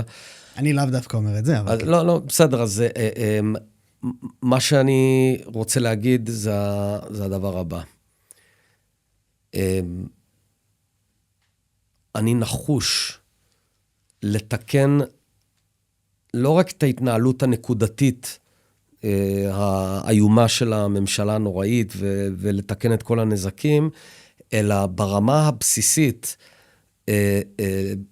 אם מדינת ישראל היום, אם הממשלה הנוכחית היא על מסילה לאבדון, אז אני לא אעלה על הרכבת וטפל, אני אהיה נהג קצת יותר טוב. אנחנו הולכים בקדנציה הקרובה, אם אני אקבל את המושכות, בוודאי כראש ממשלה, לבנות מסילה אחרת לגמרי, נפלאה למדינת ישראל, שאתה תשמח להיות פה לא רק כי אתה יהודי וזה הבית שלך, אלא כי גם ממש יהיה פה עתיד טוב. אפשר ברשותך כבר פה רק לאתגר? וזאת אמירה מאוד גדולה, כן. ואני עומד מאחוריה. אני רק אגיד כי בלי זה אין לנו עתיד. זאת אומרת, אנחנו הולכים לבנות, להשלים את העבודה שבן גוריון לא השלים, ואני רוצה לשכנע אותך, שתן לי 6-8 שנים, ומדינת ישראל יש לה עכשיו, 2-3 דורות קדימה, עתיד מדהים. בוא תשכנע אותי, קדימה. אוקיי. אז אני רוצה, אני אגיד לך איפה כבר הכשל מבחינתי, כבר בהתחלה. אני לא בטוח, והרבה עושים את זה, אתה יודע, גם בתקשורת, גם בכל מיני מקומות, ששמים את האחריות על הממשלה. יש המון אחריות, וברור וכמובן, אבל, וכאילו, אני בטח לא מוריד את האחריות, אבל יש משהו במהות הבסיסית של להקים פה מדינה, סביב כל האויבים, אתה יודע, כל האסלאם הקיצוני בעולם נמצא פה, אנחנו פה באמצע, האסלאם גדל וגדל. כמו שדיברנו על זה, פלסטינאים שונאים אותנו בכל כך הרבה אחוזים. אני לא בטוח שזה קשור לאיזו ממשלה זאת תהיה. זה בפועל, אני איבדתי את אח של בת זוג שלי לפני כמה חודשים, בעזה. אוי ואבוי. זה היה קטסטרופה, כאילו זה... מה שמו? שמו מתן אברמוביץ'. כן. מאיפה בארץ? מגני תקווה. זה היה באמת טלטלה נוראית, וזה כל המשפחה, אתה יודע, הרבה כועסים על הממשלה, אבל נראה לי מי שיושב וחושב על זה לעומק, מבין שזה לא העיקר. יש פה בעצם אנשים ששונאים אותך, אומרים את זה כל היום, על דגלם חורטים את לרצוח אותך, והם יעשו את זה עד שאנחנו לא נלך מפה, אז כאילו... אולי שווה להקשיב. אז אני חלוק עליך מכל וכל. אני לא אומר שזו החלטתי הסופית. לא, על התפיסה שהצגת. כן. אני לא חלוק על העובדות שתיארת, אלא על המסקנה, על שתי מסקנות. קודם כל, אני קובע, ממש קובע, שאם כל המורכבויות שאתה תיארת שהן נכונות, בכוחנו לשגשג פה בצורה בטוחה ובת קיימה. בסדר? זה לא אומר שהיא תהיה נטולת מלחמות. גם בעבר שלנו, כן, בספר שופטים, מי שמכיר, בסוף קרב, כתוב, ותשקוט הארץ 40 שנה. ותשקוט, אתה יודע מה, אם הייתי נותן לך עכשיו דיל, המלחמה באה עוד 40 שנה, תהיה מלחמה, היא לא תהיה סוף העולם, היא תהיה לא נעימה, היית חותם על זה? שאלה קשה, כאילו כן, אבל זה העתיד שאנחנו רוצים. שנייה, עכשיו אנחנו בחלופות. את החלופה לעתיד הזה ראינו לפני 80 שנה, ולפני, כן, בשואה, ראינו לאורך כל, אני תלמיד היסטוריה מאוד מאוד חרוץ. ההיסטוריה היהודית בגולה היא נוראה בסופו של דבר. בסופו של דבר היא עלובה. אנחנו בגולה inevitably, זאת אומרת, באופן בלתי נמנע, אתה תגיע לעליבות, שאתה עלה נידף ברוח. גם היהודים בגולה זקוקים למדינת ישראל חזקה. בלי מדינת ישראל חזקה, עוגן חזק, חזק, הם יהיו עלה נידף ברוח. מה שקורה מאז 7 באוקטובר, זה שהפנים האפלות של האנטישמיות התגלו במלוא כוחם, ובאמת אני לא חשבתי שבימי חיי אני אראה את היקף האנטישמיות בעולם המערבי שאני רואה היום. אני באמת לא חשבתי, אני מודה. גדלתי בשנות ה-80, ביליתי הרבה שנים בארצות הברית, בקנדה, כילד, כמבוגר. חשבתי שהאנטישמיות, יש עוד קצת בגולף קלאב של הווספים, אבל שזה דבר שנגמר, לא. אפשר רק להדגר במילה, שזה עם כל הקטסטרופה, ואני לא, שוב, אני רק מאתגר, כאילו זה לא באמת שאני ככה לגמרי חושב, ורק בשביל באמת להעמיק את הדיון, עם כל האנטישמיות שאנחנו רואים, זה בעיקר סלוגנים, ואתה יודע, שיער סגול עם גילים מצחיקים, פחות רוצחים אנשים במיטות שלהם בשבת, אתה מבין? כאילו, ובאים ואונסים והכל. וזה קורה פה. שני דברים. קודם כל, לא נכון. כבר רוצחים. כן, היו כמה. בסידני ובבית כנסת בפנסילבניה ובאירופה. ועוד מילה שאני אגיד על שאתה אומר שפה, זה בינתיים. אני מחזיר אותך עכשיו לנניח שנת 1880 בגרמניה, שהיהודים הם פאר יצירתה, ויש לך כן, את מנדלסון, ואת גתה, ואת איינשטיין, ואת פרויד, קצת יותר מאוחר. מי חשב? הכל יכול להיות בכל מקום. בכל מקום, גם בארצות הברית של אמריקה, הכל יכול להיות. יש עכשיו תופעות, שיש שדרן, אולי הכי חזק בארצות הברית העצמאי, שזה טאקר קרלסון. תשמע, בן אדם אנטישמי על מלא, אבל מתוחכם. כן, הוא אומר שלא. הוא אומר שלא. דרך אגב, זו עוד נקודה מעניינת בנוגע אליך, שאתה מתעסק בהסברה, אתה מדבר הרבה אצל פירס מורגן, נכון. זה כשלעצמו מעניין, ואני אשמח שנגיע לזה. וטאקר קרלסון זה באמת דמות, אבל אני כן, ברשותך, בגלל שאנחנו נמצאים פה, או שאתה רוצה לסיים את הנקודה. רק לסיים את הנקודה. אז קודם כל, החלופה היא להיות עלה נידף ברוח, חסר אונים. עכשיו, לגבי פה, כן. אני אומר לך, וחשוב לי לומר לך, כי אני לא הכרתי את הסיפור הזה, וגם לא ידעתי את הסיטואציה הנפשית שאתה נמצא עם הדילמה הזאת. אני ממש מפציר בך, רוצה לשכנע אותך, שאם אנחנו נתנהל מבפנים בצורה נכונה, מבפנים אפשר לייצר פה באמת יהלום של מדינה. מדינה חזקה מאוד, לא עם אפס טרור, אבל בהחלט בלי טבח כזה, שזה מחדל מעשה ידי אדם, זה לא היה הכרח המציאות, זה אשמה של ממשלה, ועוד דבר, אני שדווקא בדרך כלל נוטה לכיוון שלך, אני לא אוהב להאשים ממשלות וכל, אני אומר, האחריות בעם, אבל לא. לא רק בעם, בכל כך הרבה מקומות, וגם אומרים לך את זה בעברית. ואני רוצה לומר לך שבהקשר הזה, העם, לא בקלישה, דניאל, העם והדור הצעיר שקם והוטבע בו צריבה קשה מאוד בשנים האחרונות, בשלושת השנים האחרונות, אבל אותה צריבה קשה, היא גם צרבה בדור של הבן שלי, של הילדים שלי, של הבת שלי, אידיאליזם מדהים, וחוסן, ותושייה, ואנרגיות שאין להם שני בעולם. ועכשיו אני לא אומר את זה כמישהו פרובינציאלי שלא יוצא מפה. ההפך, אני אומר את זה אחרי שהייתי ב100 אוניברסיטאות בעולם. אני אומר לך, הדור הצעיר במדינת ישראל היום, הוא הדור הצעיר המוצלח ביותר, החסון ביותר, היוזם ביותר והאידיאליסט ביותר בעולם היום. והם עוד מעט יוצאים מהצבא, חוזרים לתוך החברה הישראלית, נקלטים פה. חלקם. כל מה שאנחנו צריכים, כדי שיהיה פה באמת טוב ויציב וחזק ומשגשג, זה רק ממשלה טובה. זה הפער. אז בוא תשכנע אותי, כי אני לא קונה את זה עדיין. אז רק במילה קודם, שבאמת העניין של...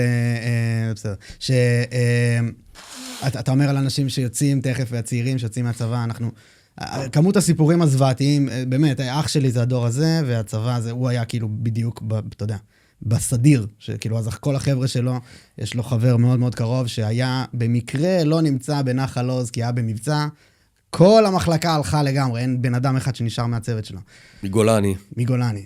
נורא והיום. ואתה יודע, להגיד את זה לאנשים, כאילו, עומד להיות פה טוב אם תהיה פה ממשלה, יש אנשים שאיבדו את הכל, כאילו, הפסידו כבר, נגמר, אין מה לשחק אפילו. אז זה משהו ואני, אתה יודע, לא לגמרי כמו אלה, צד שלישי, כאילו, אתה יודע, הבנת? אז זה קשה לשמוע את זה. אבל 3 שנים אחרי השואה, הנוראה, האירוע הנורא ביותר בהיסטוריה האנושית, הקמנו פה מדינה לתפארת. כן. נגד עכשיו אנחנו 3 שנים אחרי המיני שואה שקרתה, ומה שתיארת עם הבחור שכל המחלקה שלו נשחטה, אני אומר לך, בכוחנו לצאת מזה, בכוחנו להרים פה מדינה לתפארת, והדור הזה, אני בסך הכל רואה את עצמי כמין מנטור או גשר, לבנות את הדור הזה להנהגה. אני יכול ממש לצייר לך איך יהיה פה מדהים. קדימה. אז ניקח פרה. אני סבור, ואני אנסה לקצר את זה, אני סבור שיש קשר הדוק בין מה שקורה בתוך ישראל למה שקורה מחוץ לישראל, או בצד הביטחוני-מדיני. כשאנחנו, ואני לא איש של קומביה ורוחני, אני לא איש רוחני, אני אדם מאוד פרגמטי, אני אומר ברמה הפרגמטית ביותר. כשאנחנו מתנהלים בהפקרות פנימית ובהסנאה פנימית כאסטרטגיה פוליטית, זאת האסטרטגיה הפוליטית של נתניהו, היא לייצר את המחנאות שדיברנו. נכון. אז פוליטית זה מאוד משרת, לאומית זה גומר אותנו. ולעומת זאת, אם בעזרת השם אני אקבל את הזכות להנהיג את העם הזה, אני אפעל לאחד, לא לנקום באף אחד, אני רוצה שכל אזרח ירגיש פה, קודם כל כראש ממשלה, אתה תשמע אותי אומר, ואמרתי את זה ואני נהג כך, אני לא נגד אף אזרח במדינת ישראל, אני לא אקום בבוקר ואגיד אלה ככה ואלה ככה, לא, כולם רצויים, לכל אחד יש את התפקיד. זה דבר אחד. דבר שני, אנחנו צריכים להזניק את הכלכלה, את ה-GDP, את הצמיחה, את ההייטק. המהלך הדרמטי הזה של פירוק המדינה החרדית, האוטונומית, והכנסתם לחינוך ממלכתי, ממלכתי חרדי, לעבודה ומיסים ולשירות צבאי, זה גם מאוד יחזק את הביטחון, גם יצמיח את הכלכלה בערך ב-70 מיליארד שקלים לשנה GDP. אני יכול לחשב לך את זה? לא, את זה אני מבין. אוקיי, עכשיו אתה מקבל מעין דלק למנוע הלאומי, אנחנו נביא את מיטב המוחות היהודים והישראלים הביתה פה לישראל, בדיוק הפוך מהיום. זאת אומרת, יהיה לי ממש פרויקט להביא את הרופאים הכי טובים, את המהנדסים הכי טובים, את המדענים מכל, נשלם להם, נקים להם מעבדות, יהיה פה זינוק מטורף בטכנולוגיה. עכשיו בפן הצבאי גריידה. יש לנו את עזה, לבנון, איראן, סוריה, טורקיה מתחיל להיות... כן, תראה, תמיד יש עלייה, והיה פעם נאצר, והפן ערביות, אחר כך הוא ירד, ועלה ב-20 שנים האחרונות האסלאם הקיצוני, באים והולכים אויבים.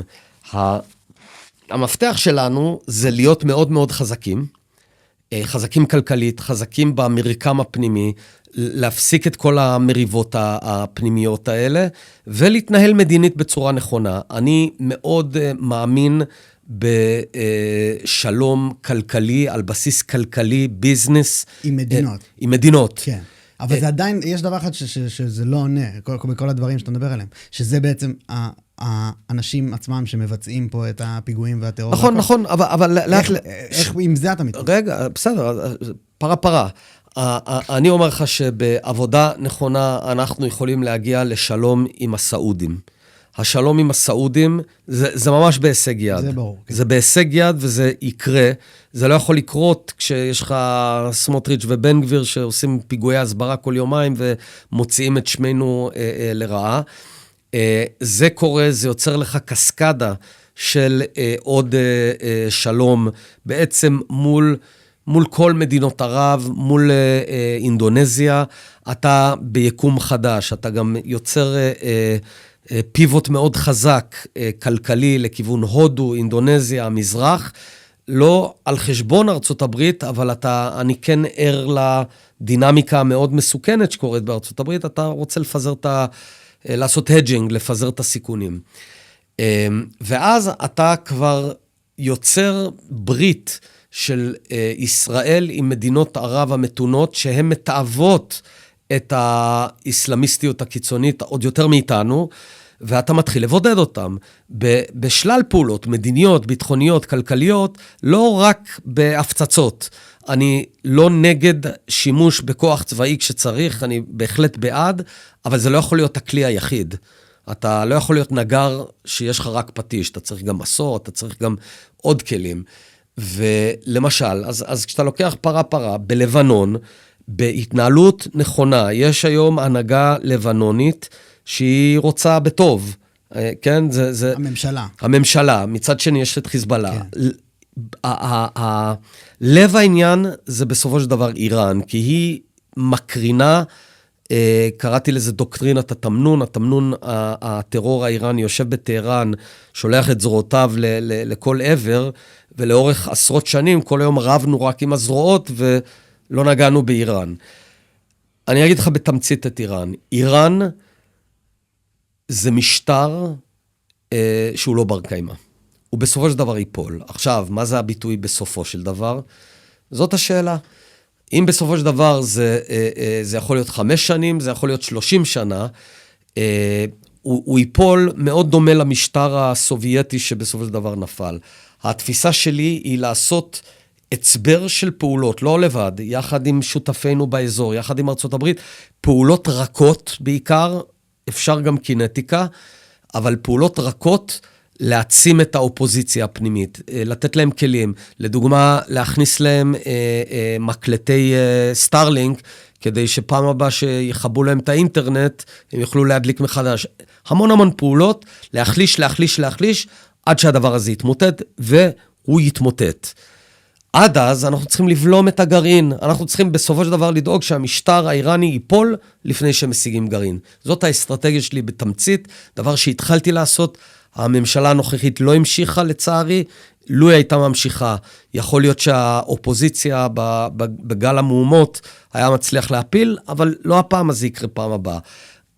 ברגע שאתה מחליש את איראן, ואיראן בדפנסיבה, או במקרה הטוב נופל המשטר, אז אין חיזבאללה, כי חיזבאללה נשענת לגמרי כלכלית על איראן, אז כבר אתה החלשת דרמטית את חיזבאללה, ובסופו של דבר זה יהפוך להיות דבר נהיל. ואז אתה נשאר עם חמאס. חמאס בעזה, בהחלט אפשר לגמור את חמאס בעזה. אני לא רוצה לתאר, חמאס היום בעזה הוא חמאס מאוד מוחלש, הוא חמאס מבודד, ובהתנהלות נכונה של גם כלים כלכליים, גם מדיניים וגם צבאיים, אם אתה מסביר לעולם, אני לא רוצה לכבוש, אני לא רוצה לספח את עזה, הרי העולם חושד שאנחנו רוצים לספח את עזה, ואז הוא לא נותן לנו לעשות כלום, כי הוא חושד במניעים. ברגע שאתה מחלץ, למה הוא חושד בנו? כי השרים בממשלה אומרים את זה. כי רוצים את זה בפועל. כי הם אומרים את זה, כן, ורוצים את זה בפועל, אבל ברגע שאתה מנטרל את האלמנט הזה, אתה מתאר חזון חיובי לעזה 2.0, אתה מסביר לעולם שבתהליך הטורי, להגיע לעזה 2.0, אחד השלבים זה להעלים את חמאס, אתה בעצם ממלא לך את סל הלגיטימציה לפעולות הנדרשות. אפשר לעשות שם פעולות של, אני קורא לזה מצור דיפרנציאלי, לייבש אותם, ולאו דווקא במהלך צבאי, ייתכן שצריך, אבל אני לא רץ לדבר הזה. חמאס שם הוא בר ניהול, הוא בר טיפול. ואז אתה נשאר עם הפלסטינים ביהודה ושומרון, אין פה פתרון קסם, אין איזה פתרון קסם, יש להם מאז 1993-94 את הרשות הפלסטינית שהיא אוטונומיה. בעצם מה זה הביטוי אוטונומיה? זה שלטון אזרחי, אבל בלי ריבונות ובלי המרכיב הצבאי. זה מה יש, אני לא רוצה לספח את הרשות הפלסטינית אלינו, יש להם שם איזה 2 מיליון ערבים, לא רוצה שהם יהיו אזרחי ישראל, אז האוטונומיה הזאת ממשיכה להתנהל, אנחנו באזורי C, ניישב את אזורי C, נחזק את הביטחון, המצב, ונטייב את המצב לא בצורה בינארית. אנחנו, המוח המערבי, חושב 0-1. אומר, או מדינה פלסטינית או סיפוח. לא. אני חושב שאם המצב רע, ואתה הופך אותו ליותר טוב, גם אם אין מדינה פלסטינית ואין, עשית טוב. אנחנו יודעים לנהל את הדבר הזה. עכשיו, הכנסת עוד 20,000 חרדים לצבא, אתה יכול לשחרר את המילואימניקים הביתה, אתה יכול לשמור על זאת אומרת, הכל קשור בהכל, אתה מביא את הצמיחה המדהימה הזאת של יהדות העולם לפה, מחבר קשרים מאוד גדולים, יוצא ביוזמות מדיניות שלא כרוכות במסירת שטחי ארץ ישראל, אתה בעולם מדהים. הדבר הזה הוא, אתה עושה רפורמה עמוקה בחינוך במדינת ישראל, שהוא על הפנים. רפורמה עמוקה ולא מסובכת, אבל קשה. קשה, כי היא דורשת אומץ לב בפירוק המונופולים והקרטלים המזעזעים שיש בישראל. מוריד את המחירים פה ריאלית, אתה יכול להוריד ב-30% את מחירי מוצרי הצריכה. שמע, אתה שינית פה, המילואימניקים האלה יוצאים הביתה, יכולים להתחיל לחיות, להקים פה משפחות, גם אתה. אז תשאר פה. אני אומר לך, יכול להיות פה טוב, אבל חייבים לעשות את הדבר הזה. העברת חוקה לישראל, אז אתה יודע גם שמחר לא תבוא איזה ממשלה ותפרק את הדמוקרטיה. בובה של מדינה. אוקיי, יש לי פה הרבה מה לשאול רק על הדברים האחרונים שאמרת. הם מסמנים לנו פה שאנחנו בזה. באמת? אין אפשרות? כי זה ממש... אתה יודע לשפוט יותר טוב. כן, כאילו אני הייתי שמח לו עוד איזה 20 דקות. בוא ניתן עוד 20 דקות. יש לנו פגישה, שאם אתה מאחר על זה לא טוב. ומתי היא? ב-12:30, חצי שעה נסיעה הביתה. אתה עושה בהמשכים גם? לא, אבל אתה מוזמן. אז בוא, אני מציע אם אני לא יכול לאחר, אני לא יכול לאחר. אז בוא, קח שאלה אחרונה, ונשקול לעשות, אגב, דיברת על האנגלית, אני לא פוסל את זה, וזה יעזור לך. באהבה. יאללה, מגניב, מעריך גם. בסדר. כן, אפשר אולי גם. בסדר גמור. טוב, אז זה המון דברים, אז בוא נלך דווקא לדבר שאולי הכי... כבר הרבה זמן אני יודע שזה משהו שהרבה מדברים עליו, רוצים לעשות אותו, אני די משוכנע שהוא מאוד יעזור, כי המערכת כרגע מאוד רקובה מהרבה סיבות, חוקה בהחלט יכולה לעזור. אתה באמת אומר שאתה תפעל באופן ישיר לייצר חוקה? כן. אז א' איך, וב' גם יש את עניין בעצם משך זמן. אין לך כזה הרבה זמן לעשות כל כך הרבה דברים. גם אם תיבחר וגם אם לא, גם אם תהיה ראש ממשלה וגם אם תהיה בתוך הממשלה בלי להיות ראש ממשלה. בסוף צריך זמן מוגבל בשביל לייצר את כל הדברים האלה. אז איך אתה עושה את זה בזמן מוגבל ומה בנוגע לחוקה? תראה, קודם כל, הפעם אני מגיע מאוד מאוד מוכן. אני לא חושב שאי פעם בהיסטוריה של ישראל הגיע מישהו, ראש ממשלה לשעבר, שעשה את העבודה שעשיתי בשנתיים האחרונות, של לבנות תוכניות לתיקון ישראל.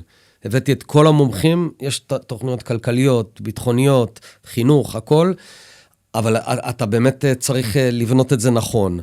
החוקה יש לה שני מרכיבים. מרכיב חוקי המשחק, זאת אומרת, איך מחוקקים חוק יסוד, מה זה ועדה למינוי שופטים, נקרא לזה כשם קוד חוקה רזה או טכנית, זה בוודאי צריך לעשות, וזה מאוד מאוד דואבל. למעשה הפרמטרים די כבר שם, אני שולט בדבר הזה, זה לא הדבר הכי מסובך. בסדר, יש ויכוח באיזה רוב צריך לחוקק חוק יסוד, ברוב של 68 מנדטים או 73 מנדטים. אז we'll cut it in the middle ב-70-71, כן? זה לא... או באיזה רוב של שופטים אתה מבטל חוק, ברוב של 14 שופטים או 10 שופטים, אז אותו דבר, נעשה ב-12 שופטים. זה מאוד מאוד דואבל, ואני אגיד לך שגם הימין וגם השמאל פחות או יותר מסכימים על הפרמטרים. אז כן. זה לא בשמיים, סתם רבים. כן. אני אומר לך, סתם רבים בשביל לריב. המרכיב השני בחוקה זה המרכיב הערכי של מה זה זכויות יסוד וכו' וכו'. בגדול, הבסיס שלי זה מגילת העצמאות. הם כבר עשו את העבודה אז, ובאמת החתימו על מגילת העצמאות את כל הקצוות, שמאל, ימין, דתיים, חילונים, חרדים, ערבים, אני חושב שאפילו חתומים, אם הם לא טועה. וזה הבסיס לדבר הזה. אוקיי. אפשר שאלה אחרונה? אוקיי, אז יופי, אז הדבר הכי חשוב לדעתי שהוא העניין, זה עניין בעצם הזהות היהודית סלש דמוקרטית סלש גם וגם. איך משלבים את זה? כי זה אולי אחת הסיבות ללמה לא הצלחנו עד היום לעשות חוקה, כי זה דברים שבעצם עליהם אי אפשר להסכים. זה בעצם אותם 20% שבזמנו אמרתם שעליו אתם לא מסכימים. איך מיישבים את החלק הזה, ומה אתה רואה לעתיד בהקשר הזה? אני חושב שזה מאוד בר יישוב, ואני חושב שזה פחות או יותר הרוב העצום של עם ישראל יסכים על הדברים הבאים שאני אגיד. אנחנו מדינת הלאום של העם היהודי, וארץ ישראל היא רק מדינת הלאום של העם היהודי, לא של עם אחר. ירושלים המאוחדת היא בירתה רק של מדינת ישראל, ואנחנו רוצים זהות יהודית ברורה למדינה, אנחנו גאים בה, אנחנו גאים במורשת שלנו, גם אם אני חילוני אני גאה במורשת שלנו, של משה רבנו ושל הרמב"ם ושל איינשטיין והכל והכל. אנחנו נגד כפייה, פשוט נגד כפייה, ולב הסיפור יהיה להעביר הרבה משקל מהשלטון המרכזי לשטח, לקהילות, לשלטון המקומי. זאת אומרת, ברעננה, הרעננים יחליטו לגבי תחבורה ציבורית, כן או לא, כי הם יודעים יותר טוב מהשלטון המרכזי. אבל זה דווקא ברמה העמוקה יותר, זה עניין על בסיס מה מקבלים החלטות, שאני צריך להחליט האם אנחנו כובשים את עזה או לא, אז יש חלק גדול מאוד מהמדינה, ובטח שבממשלה, שמקבלת החלטות על בסיס איזושהי, אתה יודע, משהו משמיים. לא, אנחנו מדינה יהודית, דמוקרטית, ליברלית, רציונלית, מתקדמת, בוודאי שיש לנו קשר תנכי עמוק לארץ הזאת, האיש האתאיסט, לפחות הוא טען שהוא אתאיסט, בן גוריון, כשהוא נשאל, דומני בוועדת פיל, מה הזכות שלכם על הארץ, הוא אמר, התנ"ך, זה הקושן שלנו. אז זה האיש הכי אתאיסט, כן? אז התנ"ך הוא היסוד, הקשר שלנו לארץ ישראל, והוא באמת הקושן, הוא הטאבו שלנו. אנחנו מנהלים את המדינה בכלים מודרניים, רציונליים, תוך הבנה וקבלה שהזהות של מדינת ישראל היא יהודית. אני חייב לומר שאני בכלל לא רואה בעיה בדבר הזה. אתה לא רואה. לא, כי היהדות היא הרבה מעבר לדת, היא הלאום שלנו, היא הזהות הלאומית, אנחנו עם יהודי, גם אם אתה לא דתי, וגם אם אתה לא מאמין, גם אם אתה אתאיסט, אתה מכיר בזה שהזהות הלאומית שלנו היא יהודית. בסדר? וכאמור, מקימי המדינה היו רובם אתאיסטים.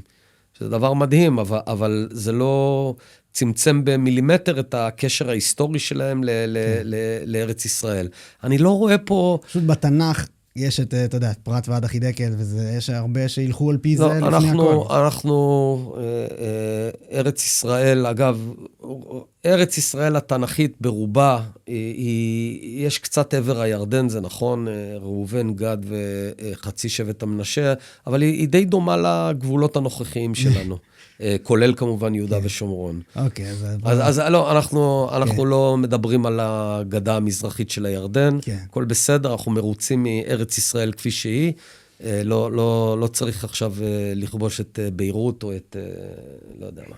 כן, אוקיי, טוב, בסדר גמור, צערי אנחנו קצרים גם בזמנים, אבל ממש ממש תודה נפתלי שהגעת. אני מאוד נהניתי מהשיחה איתך. שמח מאוד לשמוע. ומעבר לזה שזה פודקאסט, מאוד נגעת לי ללב בסיפור האישי ובדילמה האישית. אני מאוד מאוד חשוב לי להגיד לך, ודרכך גם לצופים. זהו, רבים כמוני. לרבים, אל תתייאשו. ברמה הכי פרקטית, התיקון הגדול בדרך, אנחנו הולכים לאירועים של תיקון בהיקף בן גוריונים, לסדר את המדינה. אם יש לקח מה-7 באוקטובר, זה שדברים שחשבת שאתה יכול לדחות, לא רק בתחום הביטחוני, כאילו לא נטפל בסוגיה החרדית, לא נטפל בפשיעה, לא נטפל... לא, אני בא לתקן, לאחוז את השור בקרנב, אני והצוות שלי, והנבחרת שלי, נבחרת מדהימה, של אנשי ביצוע. אנחנו לא באים עכשיו לוויכוחים אידיאולוגיים, לא מעניין. אנחנו באים לטפל בבעיות העומק, שזה הכלכלה, הביטחון פנים, הביטחון, המעמד הבינלאומי של ישראל, חוקה לישראל כדי לקבע אותנו כמדינה יהודית דמוקרטית, לטפל במה שלא טיפלו, אני אגיד לך, חוקה אחת לישראל, חינוך אחד לכל מדינת ישראל, ממלכתי, יהיה ממלכתי דתי, ממלכתי חרדי, ממלכתי חילוני, ממלכתי ערבי, אבל בסיס ממלכתי לכולם, כולם פה ילמדו, עברית, אנגלית, מתמטיקה, אזרחות, ציונות, תנ"ך, כולם. שיהיה לנו סיפור, ואז כל אחד ב-40% ילמד את מה שהוא רוצה, או הוא רוצה סייבר, או הוא רוצה גמרא, אין בעיה. אבל אנחנו נחזור להיות מדינה עם סיפור אחד, וחוק אחד לכולם. חוק אחד בבני ברק, ואותו חוק בביר הדאג' ובגליל, ובכל מקום. כל ההתפרעויות האלה, הכאוס ייגמר. אני יודע לעשות את הדבר הזה, אנחנו יודעים לעשות את זה, יש פה עם מדהים, וביחד אנחנו נתקן את המדינה הזאת.